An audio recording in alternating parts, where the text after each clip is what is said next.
Hello everyone, so আজকে আমি এসেছি অসাধারণ একটি শুটকির বোনা। তেল বেঁকে গেছে, তেল আমি এখন পেঁয়াজটা দিয়ে দিব, নেড়ে ছেড়ে দিব, নেড়ে ছেড়ে দিব পেঁয়াজটা, একটু বাদাম কালার করে নেব, নেড়ে ছেড়ে, তাহলে খাটটা ভালো হয়। এখন আমি কাঁচামরিচ দিয়ে দিব, অবশ্য কাঁচামরিচটা দিতে হবে, আমি বেশি করে কাঁচামরিচ দিয়েছি। আপনারা যদি কম বেশি ইচ্ছা করে তাহলে কম দিবেন। তো আমার বোনা অনেক পছন্দ করে শুটকির তরকারি, আমি দিয়ে নিচ্ছি। এখন শুটকিটা দিয়ে দিব, নেড়ে ছেড়ে দিব।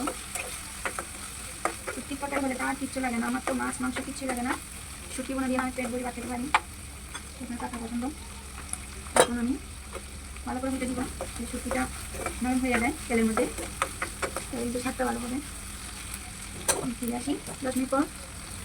এখন আমি মশলা দিয়ে দিব 1 চা চামচ, আর হলুদটা একটু আমি কম খাই, 1 চা চামচ হলুদ দিয়েছি। মরিচ দিয়ে দিচ্ছি, মরিচ একটু বাড়া দিতে হয়, কালার যেন হয়, তাহলে একটু স্বাদ হয়। এখন একটু লবণ দিব, এখন হালকা করে পানি দিব, ছেড়ে দিব। এরকম শুটকির তরকারি কার কার পছন্দ, কত সুন্দর, ওয়াও অসাধারণ কালারটা। এখন আমি টমেটো দিয়ে দিব, চলুন। এই যে আমি টমেটোটা কুচি করে নিয়ে নিয়েছি, এখন বেশি করে দিয়ে দিয়েছি, আমার তো টমেটো বেশি দিতে হয়, ভালো লাগে না। আপনি যদি কম পছন্দ করেন তাহলে কম দিবেন। এখন আমি 10 মিনিট পর ফিরে আসতেছি। 10 মিনিট পর ফিরে এসেছি, একটু হয়ে এসেছে, কালারটা দেখুন, বেশ অসাধারণ। আমার রান্না কেমন হয়েছে কমেন্ট করবেন, আর যদি রান্না খেয়ে লাইক করবেন, শেয়ার করবেন, আর সাবস্ক্রাইব করবেন, বেল বাটন বাজিয়ে দেবেন। দেখুন অসাধারণ।